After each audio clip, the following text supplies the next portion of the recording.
moi j'ai commencé à faire un peu de politique malgré moi, si je puis dire, tout simplement parce que j'étais dans un lycée qui était très politisé, le lycée Jules Ferry à Paris, dans le 17e arrondissement de Paris.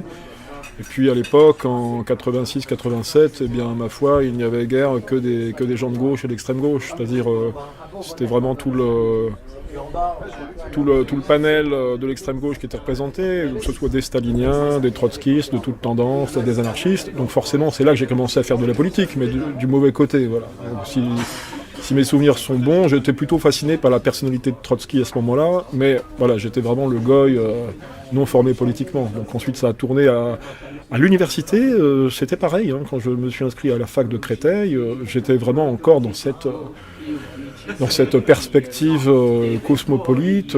J'étais militant gauchiste, non carté, mais j'étais quand même investi, là, plutôt dans des groupes qu'on appelle communistes libertaires, c'est-à-dire proches des idées anarchistes, représentés par Kropotkin, Bakounine, Pierre-Joseph Proudhon dans une certaine mesure.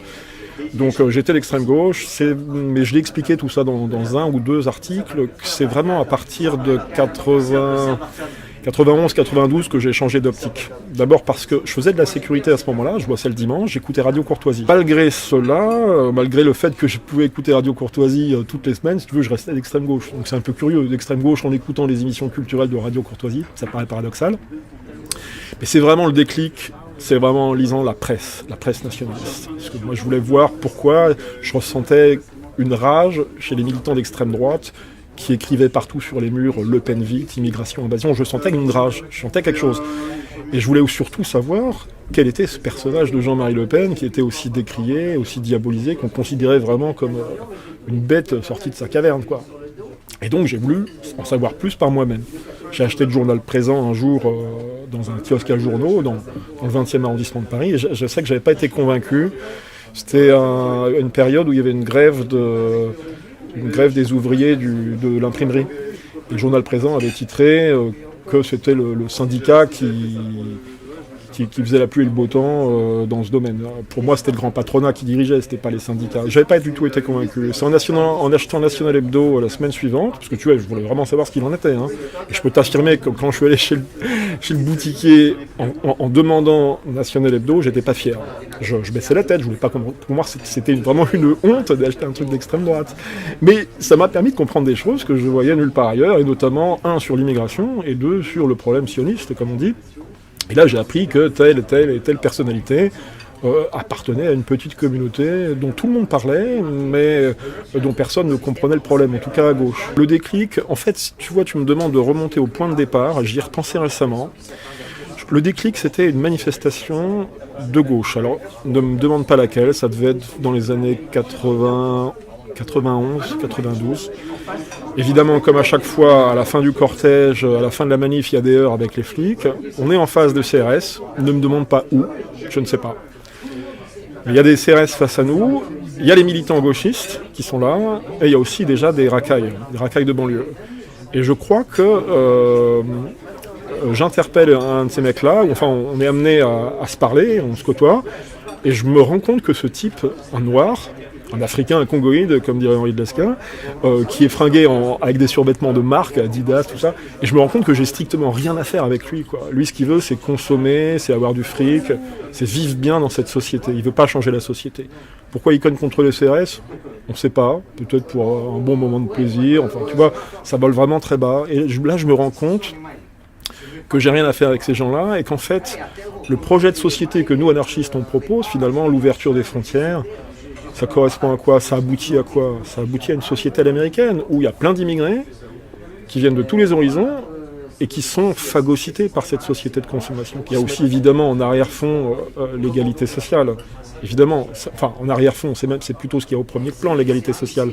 Mais de fait, et on le voit, 70 ans après la chute de l'Union soviétique et disons l'effondrement de ces idées cosmopolites, en tout cas qui se rattachent, disons, au marxisme et au socialisme libertaire. Ces idées, ceux-là, se sont quand même effondrées à partir des années 90.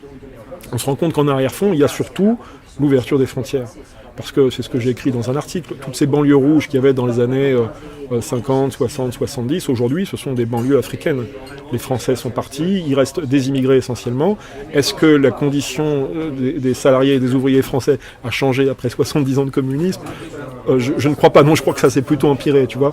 Mais par contre, les immigrés sont entrés, ils sont là. Aujourd'hui, on vit dans une société multiculturelle qui est prégnante à tous les niveaux quand on est en région parisienne et dans beaucoup d'autres villes d'ailleurs.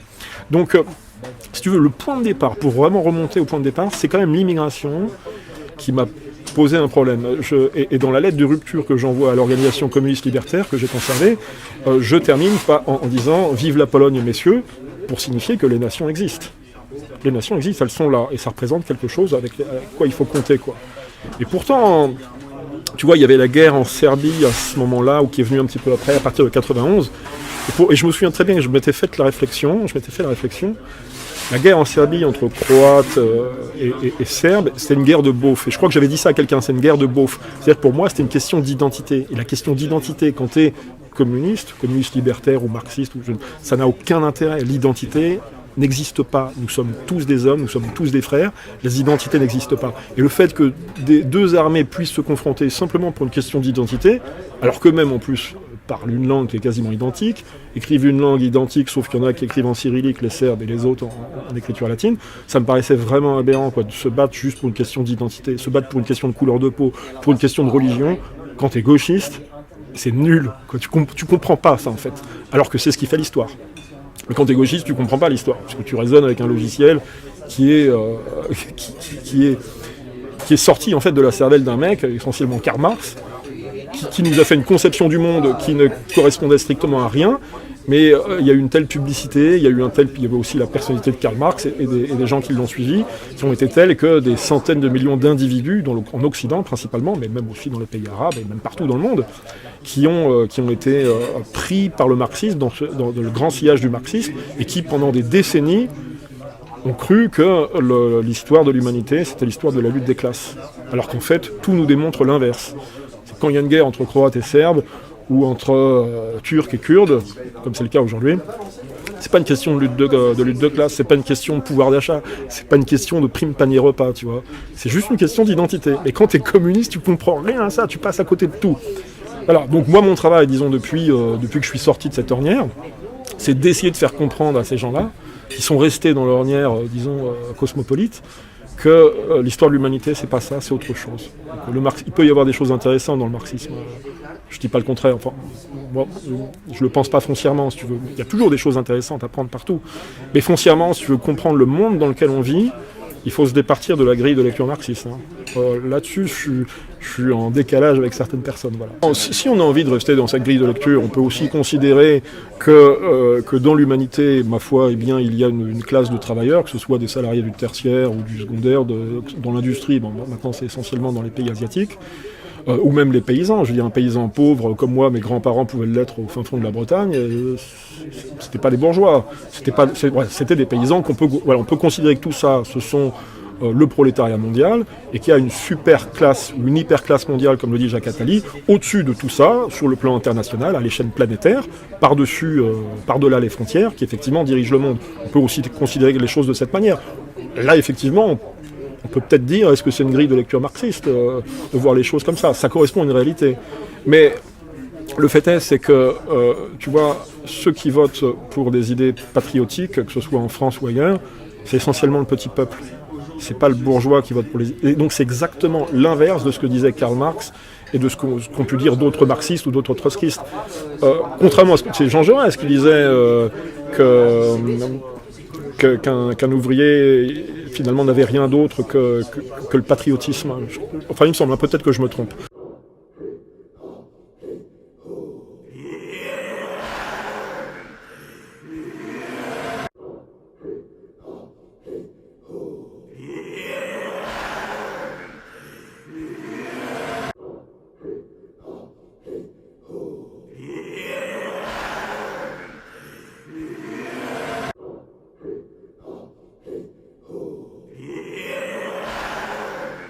Toujours est-il que ça correspond à une réalité. Ce qui est sûr, c'est que sur les 11 millions d'électeurs du Front National, on peut aimer ou pas Marine Le Pen et le Front National, peu importe. Disons, les gens qui ont des idées patriotiques, c'est essentiellement des petites gens. Et si on est aussi peu représenté à la télévision, à la radio, à la tête des administrations, c'est que voilà, les gens qui nous suivent, les gens qui sont patriotes, qui défendent l'identité française face au déferlement migratoire afro-asiatique, ce sont des petites gens, c'est le petit peuple qui est peu instruit. Et tout de même, on le voit bien, aujourd'hui, plus tu es instruit en France, plus tu votes à gauche, plus tu es cosmopolite. Enfin, à gauche ou à droite, c'est la même chose, hein, on le sait bien.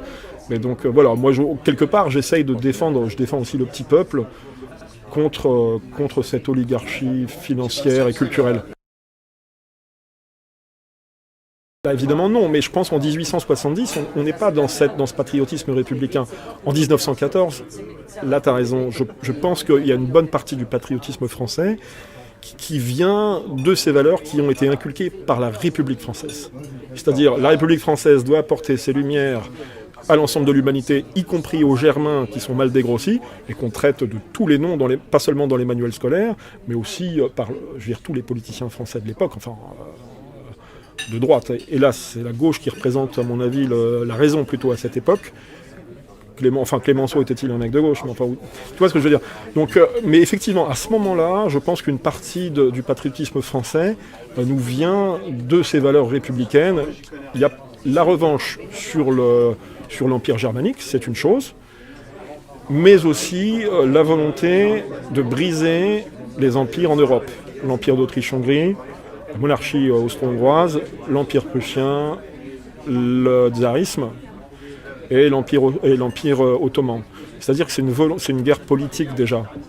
Il y a une volonté d'établir des démocraties, des républiques partout en Europe. Aujourd'hui, c'est partout dans le monde, mais en 1914, il y a la volonté de détruire tout ce qui représente la vieille monarchie européenne, notamment catholique. Même si ensuite, on peut se poser des questions, la question de savoir est-ce que la monarchie austro-hongroise représente les valeurs traditionnelles ou pas. Adolf Hitler, dans Mein Kampf, le dit très clairement. Pour lui, la monarchie austro-hongroise est à éradiquer de la surface de l'Europe. C'est vraiment le parangon, le modèle même du cosmopolitisme européen, avant même la France. Il est l'Autriche-Hongrie, Hitler. Il donne ses raisons. Alors effectivement, ta question est très importante, parce que là, on a une conjonction de deux patriotismes. Il y a le patriotisme républicain, celui que flatte, comme il s'appelle, Michel Vinocq. Michel Vinocq qui a écrit un bouquin sur le patriotisme. Enfin, il fait la distinction entre patriotisme ouvert et patriotisme fermé. Le patriotisme fermé, pour lui, c'est tout ce qui est nationaliste, monarchiste, fasciste, etc.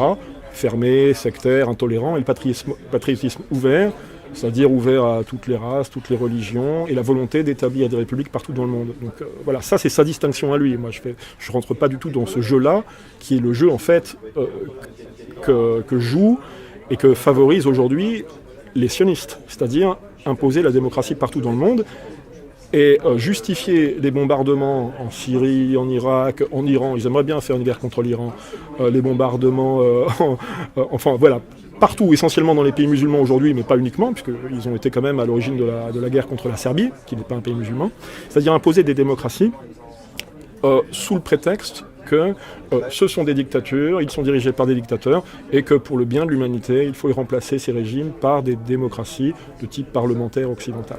Voilà. Donc en 1914, il y a cette conjonction à la fois du vieux patriotisme français anti-germanique, et du patriotisme républicain ouvert, comme dirait Michel Vinocq, qui est en fait un patriotisme cosmopolite universel, c'est-à-dire un cosmopolitisme et non pas un patriotisme. Voilà. Ils reprennent le drapeau français, et ils l'agitent, ils chantent la Marseillaise plus fort que nous, c'est ce que je dis dans les Espérances planétariennes, ils chantent la Marseillaise plus fort que nous pour nous embriguer dans leur guerre, qui n'est pas la nôtre. Tu vois ? Mais moi, je jette la pierre aussi bien à ce Michel Vinocq, universitaire qui officie à Sciences Po, je ne sais pas si c'est toujours le cas, qui nous jette dans les guerres sous le prétexte qu'il faut imposer des démocraties, mais je jette aussi la pierre contre ces patriotes français maurassiens qui nous ont poussés à la guerre contre l'Allemagne. Et au final, ça aboutit à quoi tout ça ? Ça aboutit à sauver la République française, c'était la Troisième République, à briser l'Empire prussien, qui était quand même un empire, je dis pas traditionnel, mais enfin il restait quand même des forces traditionnelles dans l'Empire prussien, à briser l'Empire d'Autriche-Hongrie. Je ne dis pas que c'était formidable, l'Empire d'Autriche-Hongrie, loin de là, mais il restait des forces traditionnelles, malgré tout. à briser l'Empire ottoman et à briser surtout l'Empire tsariste, qui représentait la principale puissance qui s'opposait au cosmopolitisme universel à cette époque. Et ça, c'est très clair. La guerre en 1914, alors effectivement, comme dit Pierre Hillard, il y a des sionistes, on va dire sionistes parce que voilà, ça met un petit bémol au mot de 5 lettres, au mot de 4 lettres qui pique un peu les oreilles. Des anarchistes qui viennent distribuer leurs tracts à la fête des Bleus, Blancs, Rouges, comme Pierre Guillaume qui se réclame du marxisme. La dernière fois que je l'ai vu, c'était il y a 10 ans, hein. Il se réclamait toujours du marxisme. Je dis, mais pourquoi tu vas pas distribuer tes tracts à la fête de lutte ouvrière ? Pourquoi tu viens distribuer tes tracts au BBR ? Donc non, il faut arrêter. Je conçois que des gens viennent à nous par le biais du révisionnisme. Et c'est vrai que certains anarchistes sont assez dubitatifs sur ces histoires. Ils viennent à nous. C'est pas nous qui allons vers eux, c'est eux qui viennent à nous. Moi, je connais pas de nationaux qui dérivent vers l'extrême gauche. Je connais pas. C'est un exemple. J'ai pas d'exemple de ce type. En revanche, des gens d'extrême gauche qui viennent au patriotisme, il y en a des paquets. Hein. Pour ceux qui sont représentés au Parlement, c'est la République. Moi, je ne raisonne pas en termes de partis politiques. Ce que je vois, il faut bien situer les gens quelque part. On dit extrême gauche, si tu veux, par facilité de langage. On pourrait dire aussi cosmopolite libertaire ou cosmopolite marxiste. Système de parti.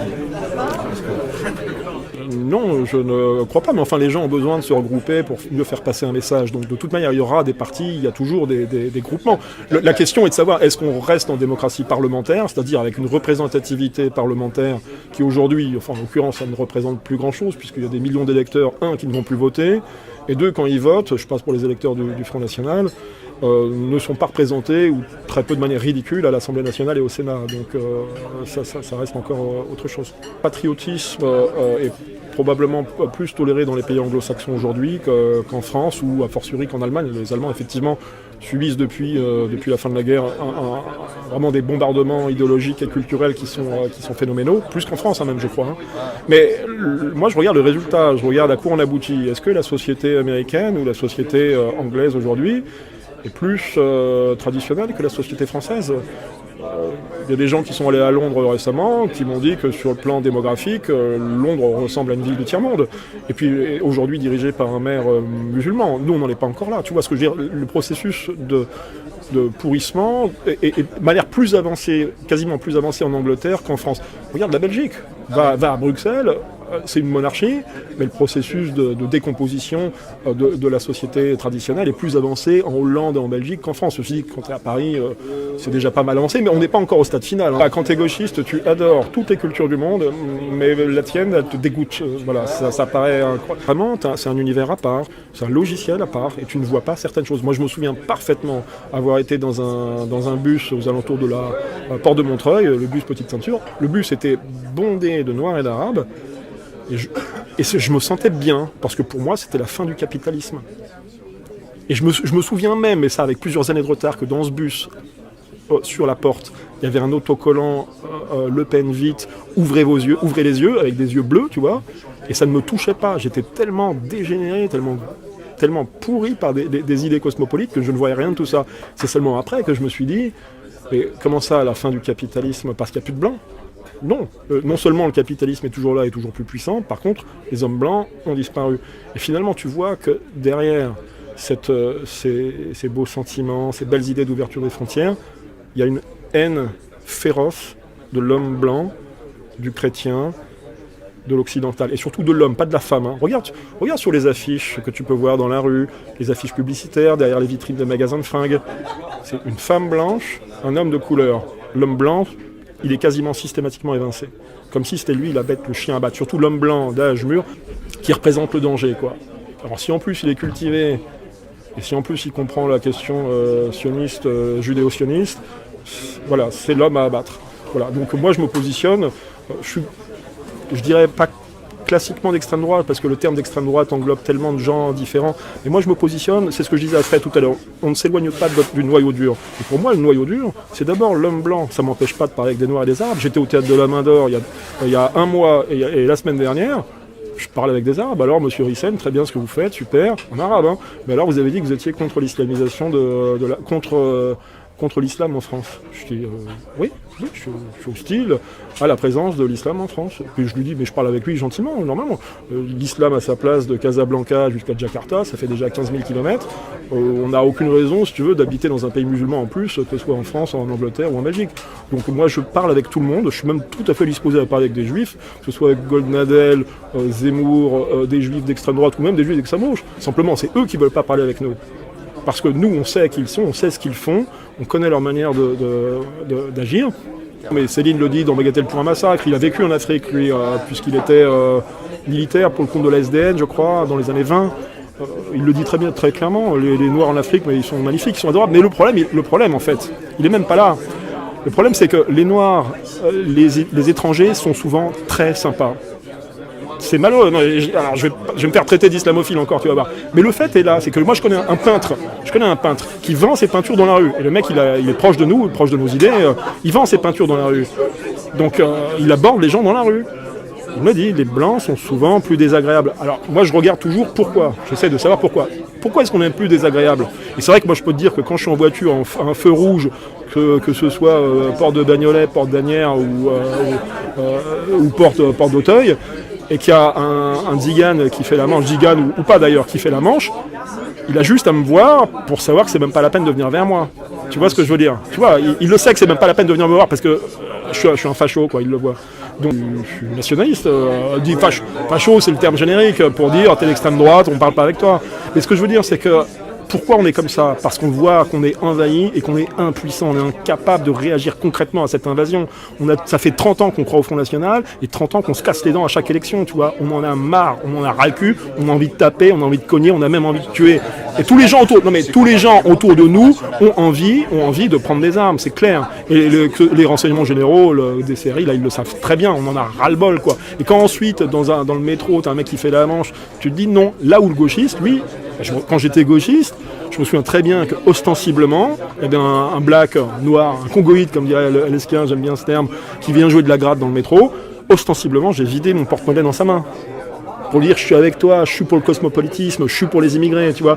On est tellement dégénérés quand les gauchistes qu'on se déteste. Moi, c'est ça le message que j'aurais envie de faire passer à un gauchiste. Regarde les bouquins qu'il y a dans ta bibliothèque et dis-moi s'il n'y a pas un point commun entre les différents auteurs. Tu sais, c'est 10 ans après, rétrospectivement, que tu as des souvenirs. Je me souviens quand j'étais au Nicaragua, c'est en 1989, mais c'était après, quelques années après.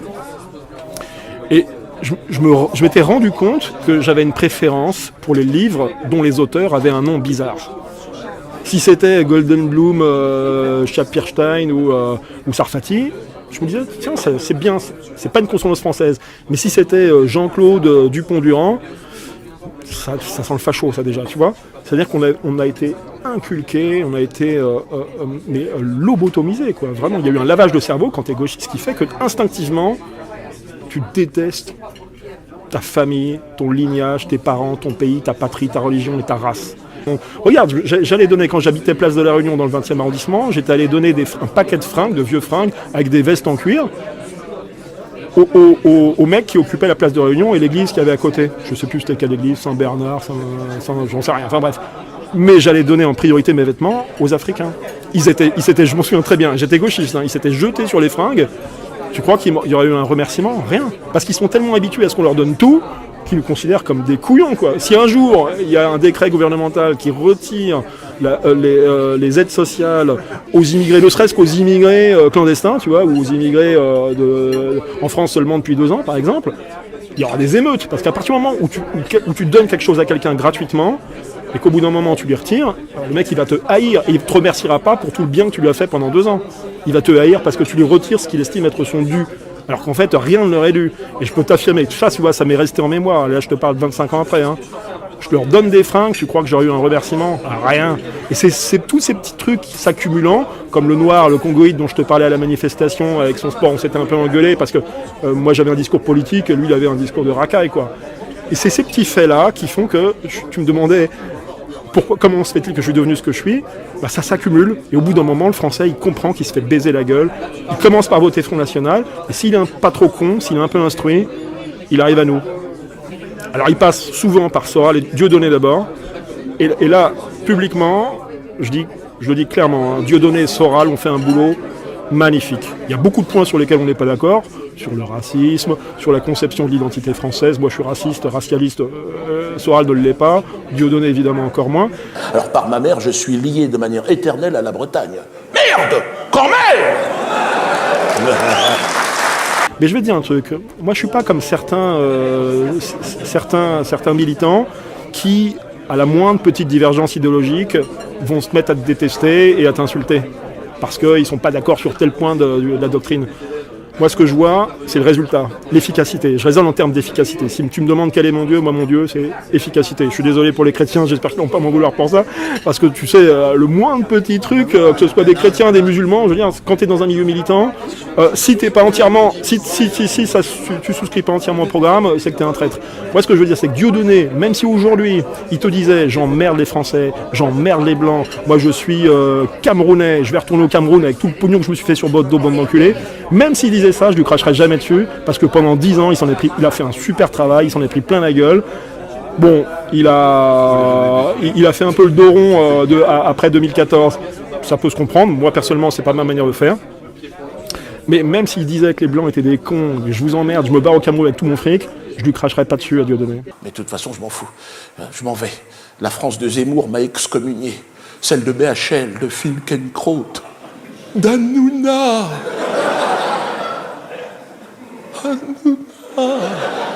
Ces êtres de lumière qui incarnent aujourd'hui la grandeur et le panache français. Je vous les laisse, monsieur le juge, je me barre. Mais je ne suis pas le plus à plaindre. Moi, j'ai un pays qui m'attend. Enfin, un pays, une forêt. Mais oui, mais rigole, vous, peuple de France, qu'allez-vous devenir ? Allez-vous survivre à l'occupation des banques et de leurs médias ? Voir un peuple que l'on aime perdre, tu sais, sa dignité, son histoire, tu sais. Car en vérité, je vous le dis, peuple de France, je vous aime.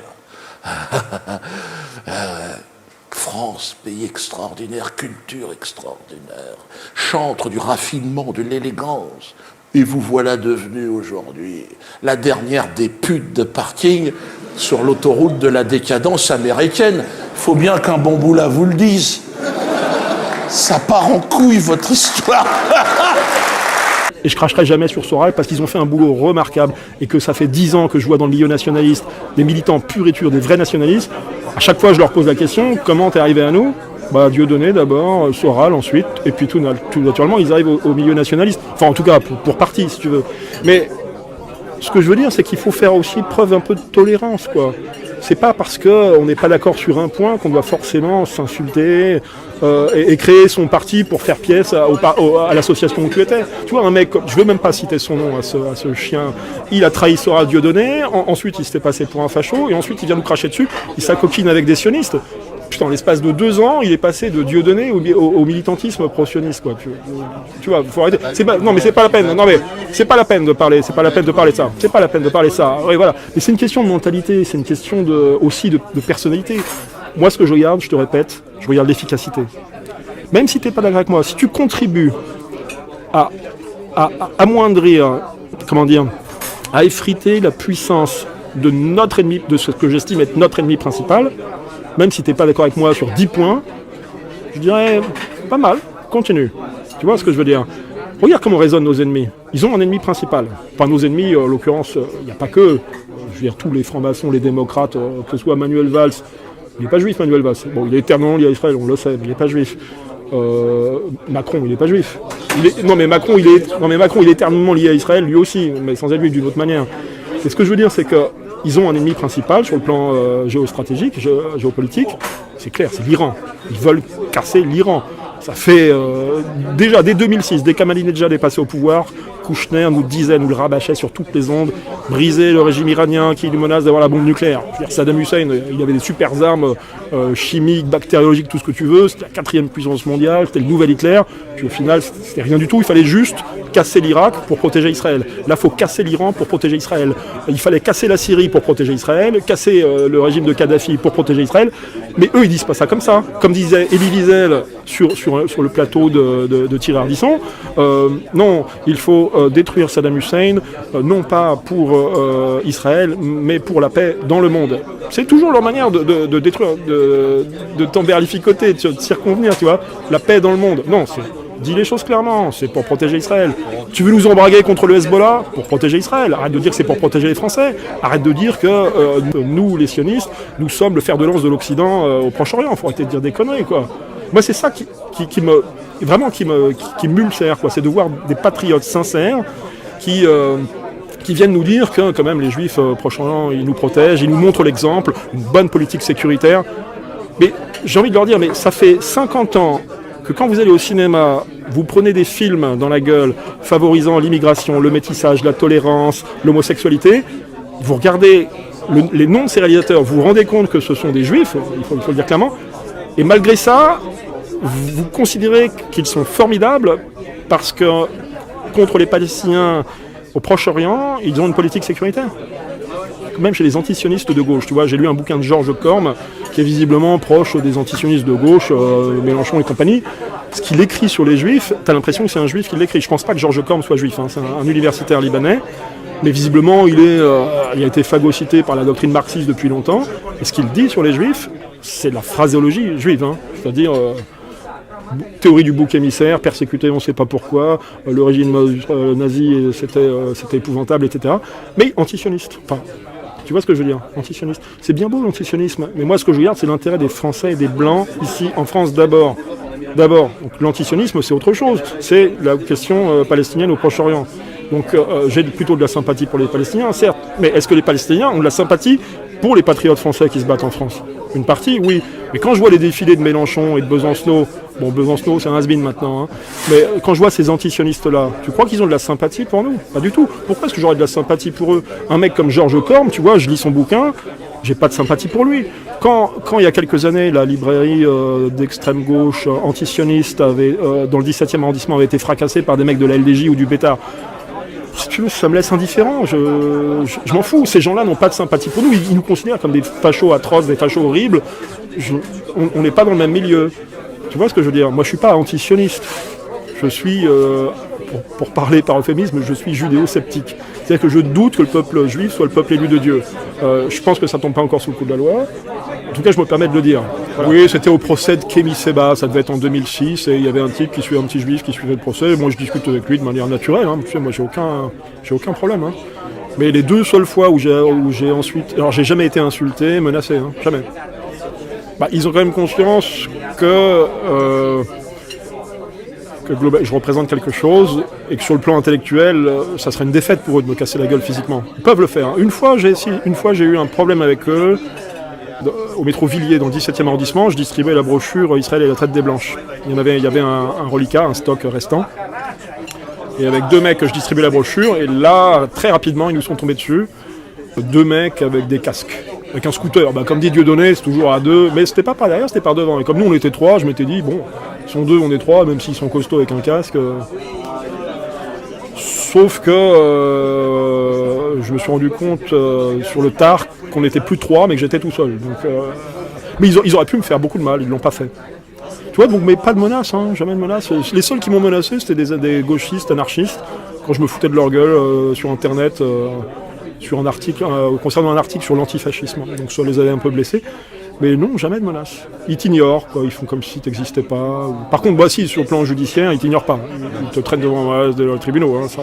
Là, je crains donc 11 mois de prison ferme pour des tweets, des petits messages Facebook. Jamais pour les livres. Ils ont essayé de faire...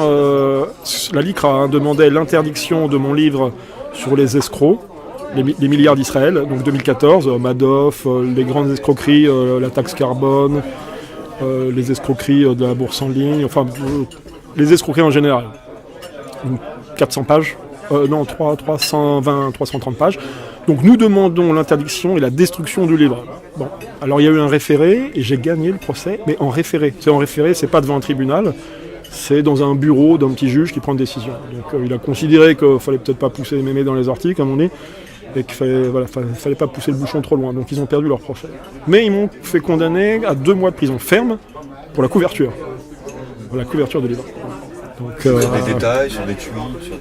Alors ensuite c'est des tweets, des trucs. Mais attends, j'ai été condamné aussi à 2 mois de prison ferme pour avoir, dans un tweet, pour avoir dit, donc c'est quoi, 120 signes ou 130 signes, c'était au moment où il y avait 130 signes, les juifs ont joué un rôle épouvantable. Donc certains juifs ont joué un rôle épouvantable dans le bolchevisme et les 30 millions de morts.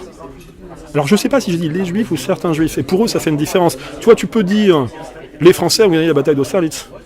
Alors qu'en fait, c'est certains Français ont gagné la bataille d'Austerlitz. C'est pas les Français. Il n'y avait pas 50 millions de Français à Austerlitz. Hein. Il y avait quoi ? Il y avait 60 000 hommes. Donc, mais il faut dire certains Français. Tu vois, non mais si tu veux, voilà. Mais par contre, avec les Juifs, si tu dis pas certains Juifs, c'est 2 mois de prison ferme. Donc 2 mois de prison ferme pour ça. Et là, c'est en appel. Hein. C'est-à-dire que là, je dois les faire. Ils vont pas te mettre en tôle pour 2 mois. Ils attendent que tu aies 2 ans. Ils te font pas un procès pour un tweet. Ils attendent que tu publies 30 tweets. Ça peut prendre 6 mois. Hein. 30 tweets qui tombent sous le coup de la loi. Ils font leur petit dossier. Ils t'en mettent devant la 17e chambre correctionnelle. Et là, je peux te dire, c'est pas la peine d'espérer t'en sortir. Tu t'en sors pas. La 17e chambre, je suis désolé, je devrais pas dire ça alors que je vais être jugé, mais je le dis quand même parce que ça correspond à une réalité, même si je dois me prendre 3 ans de prison ferme en plus. Non, je pense pas, je serais mort si j'écoutais les militants, monsieur Rissen, bon courage, faites attention à vous, je serais déjà mort. Non mais attends, faut être clair, Céline est mort dans son lit, ok ? Drummond est mort dans son lit, et moi après 15 ans de judéo-scepticisme, mais Soral est encore là, tu vois ce que je veux dire ? Ils sont pas si forts que ça, quoi. Même si... Non mais attends, j'ai balancé un tweet cette semaine où je dis qu'effectivement le Mossad a liquidé 3000 personnes ces dernières années. Donc je ne nie pas leur capacité à détruire leurs ennemis, que ce soit clair. Ici on n'est pas au Liban, on n'est pas en Cisjordanie ou en Jordanie. Tu vois, on est en France, ils sont quand même obligés de respecter un minimum, même s'ils sont... En général, je veux dire. Non mais il faut qu'ils fassent un peu attention. Un meurtrier juif, il est obligé de quitter le territoire français. On est d'accord. Le mec... je pourrais t'en parler tout à l'heure, on y revient dans 2 minutes. Mais le mec, dans les années 80, qui avait un militaire, 3 légionnaires, qui poussent un arabe hors du train, par la fenêtre, qui le jette par la fenêtre. L'arabe est mort, ils ont été condamnés. Et parmi les 3 légionnaires, il y avait un juif. D'ailleurs, qui s'est comporté au tribunal d'une manière magistrale. Excusez-moi pour les antisionistes, mais j'y peux rien. Moi, quand un musicien juif fait de la bonne musique, je dis que c'est de la bonne musique. Quand il y a un mec qui se comporte de manière, disons, en homme d'honneur, il faut le dire. Et le mec, il dit, mettez-moi le maximum. Oui, je le fais, je déteste les Arabes, mettez-moi le maximum. Voilà, le mec, il est droit dans ses pompes, il tortille pas du cul. Mais quand un juif, dans les années 80-90, avait planté un commissaire de police dans une manifestation, il a été obligé de quitter le pays, il a été obligé de fuir en Israël. Tu vois ce que je veux dire ? On est quand même encore dans un état de droit. Les Juifs n'ont pas la possibilité de faire tout ce qu'ils veulent. On n'est pas encore en Cisjordanie, tu vois, en Palestine. Un vrai état de droit obtiendrait l'extradition de ceux qui vont se réfugier en Israël. Oui. La pression sur Israël. Voilà, non mais effectivement, il sait très bien que dans l'État d'Israël, il a un traitement de faveur, il ne risque pas d'être extradé, c'est quand même un gros avantage. Même si je crois que Gilbert Chikli... Alors il n'a pas été extradé d'Israël, il a été appréhendé. Gilbert Chikli, tu sais, l'escroc là. Le premier mec qui fait les escroqueries au président en appelant au téléphone des directeurs d'entreprise et en les convainquant de faire un virement bancaire sous différents prétextes. Je l'avais repéré déjà en 2006, j'étais le premier à le repérer. Dans Psychanalyse du judaïsme, je répertorie déjà cette anecdote, mais Gilbert Chikli a fait beaucoup parler de lui depuis, puisqu'il y a eu un film qui a été réalisé sur lui l'année dernière. Et puis, il y a aussi toutes ces escroqueries en ligne, sur la bourse en ligne, dans lesquelles il est impliqué. Donc lui, c'est un super escroc, réfugié en Israël. Il n'a pas été extradé par l'État d'Israël, il a été appréhendé par les flics ukrainiens, qui l'ont remis aux autorités françaises. Mais à mon avis, tu vois, l'État d'Israël aussi protège ses ressortissants.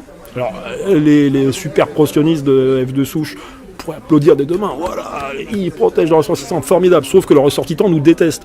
Donc on n'est pas obligé non plus on n'est pas obligé d'applaudir l'État d'Israël pour ça. Tu vois ce que je veux dire ? Mais ils sont cons comme.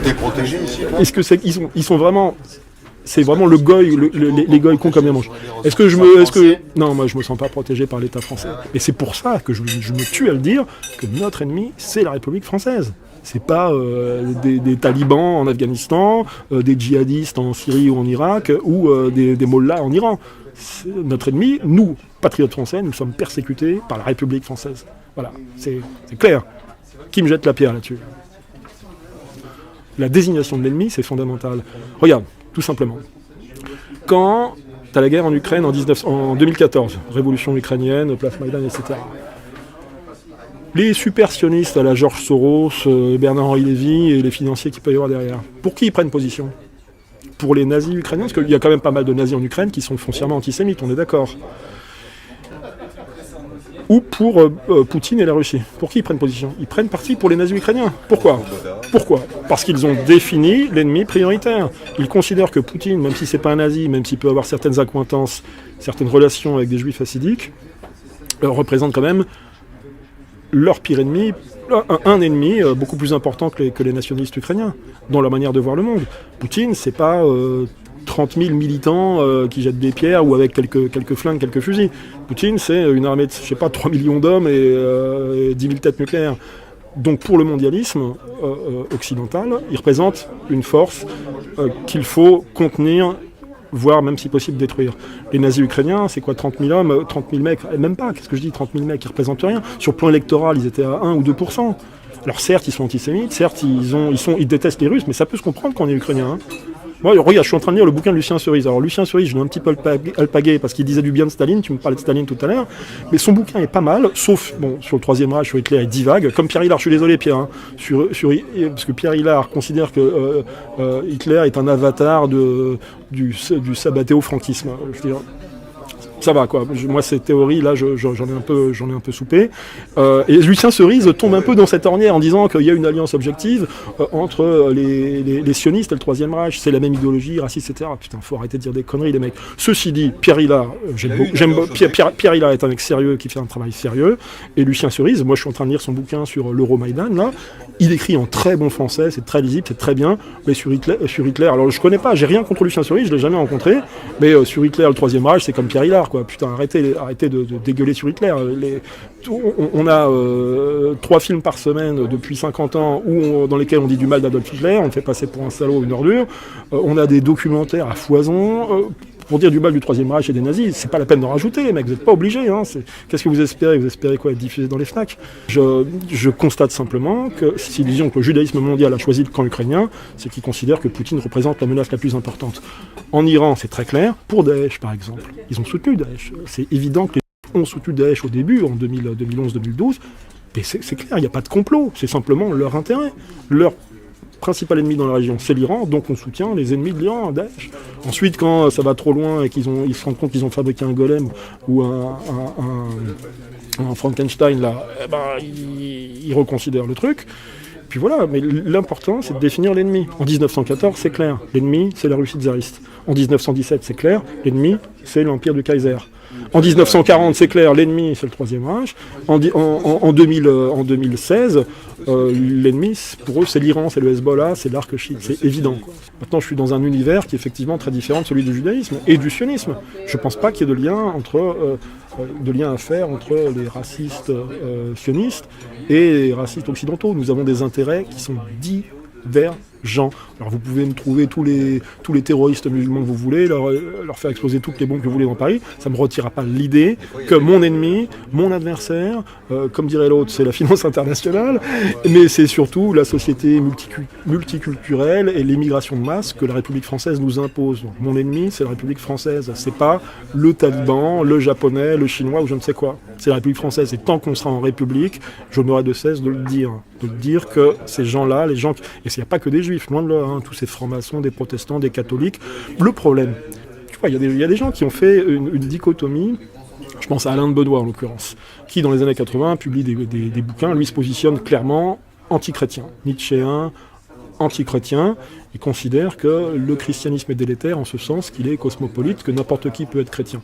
Lui, il se positionne comme païen, c'est-à-dire issu d'un vieux lignage qui remonte jusqu'à l'Europe pré-chrétienne, les Germains, les Celtes, etc.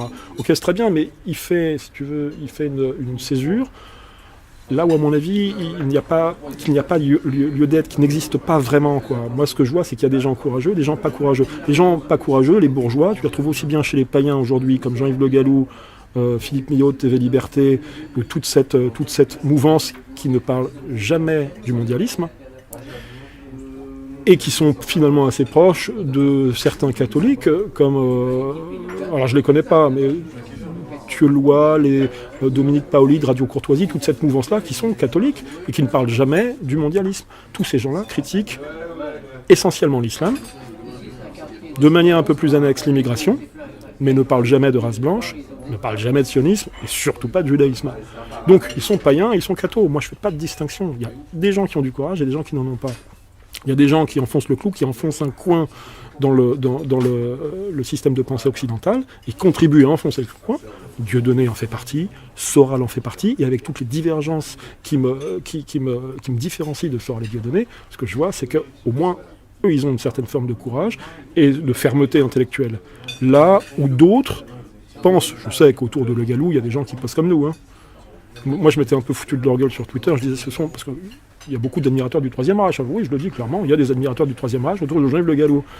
Je m'étais foutu de leur gueule en disant, ce sont des gens, des nazis, en costard, qui ont tous juré solennellement de ne jamais critiquer Israël.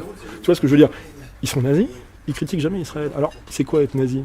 Je veux dire, c'est quoi être nazi si être nazi? Je dis, vous n'êtes pas des nazis, vous êtes des identitaires, c'est-à-dire que vous êtes anti-musulmans, anti-arabes, parce que vous en avez ras-le-bol de l'immigration, ce qui peut se comprendre. Mais finalement, le résultat, c'est quoi? Parce que moi, je regarde toujours le résultat, l'obtention de résultats. Hein. Ça aboutit à quoi?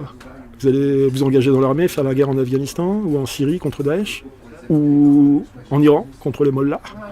C'est ça votre truc? Finalement, vous combattez pour Israël. Donc vous êtes des neuneux, quoi. Pour moi, il n'y a rien de pire, c'est ce que disait Céline. Dans Bagatelle pour un massacre, on en a beaucoup parlé ces dernières semaines, puisque Gallimard a finalement refusé de rééditer Bagatelle pour un massacre et les deux autres pamphlets de Céline. Dans les 300 premières pages de Bagatelle pour un massacre, ou au moins dans les 200, si je me souviens bien, les 200 premières pages de Bagatelle pour un massacre, il dit pas de mal des Juifs, il dit du mal des goy.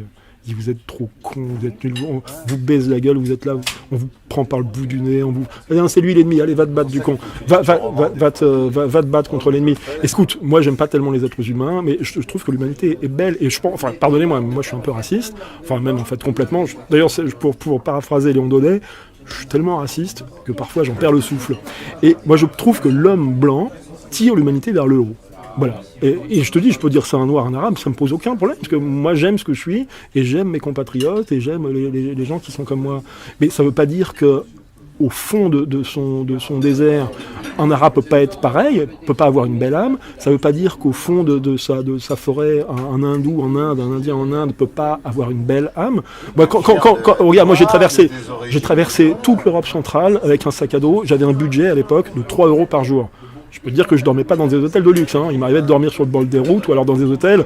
Tu soulevais le matelas, tu avais des cafards. Enfin, c'est des cucarachas, c'est des cafards qui sont comme ça. Et la nuit, si tu veux, ils me recouvraient, quoi. Hein. Enfin, ils me recouvraient, j'exagère. J'en avais, quoi. J'ai été obligé de les dégager de ma joue, tu vois. C'était vraiment atroce. Mais quand t'as 20 ans, tu t'en fous, tu fais ce que tu veux. Mais j'ai vu des gens formidables. En Colombie, j'ai vu des paysans gratter la terre au milieu de rien. Il n'y avait pas de route, il n'y avait rien, quoi. Il y avait le bonheur qui brillait dans leurs yeux. Ils étaient heureux d'être là, ils étaient heureux de vivre. L'humanité, elle peut être vachement belle, elle est belle.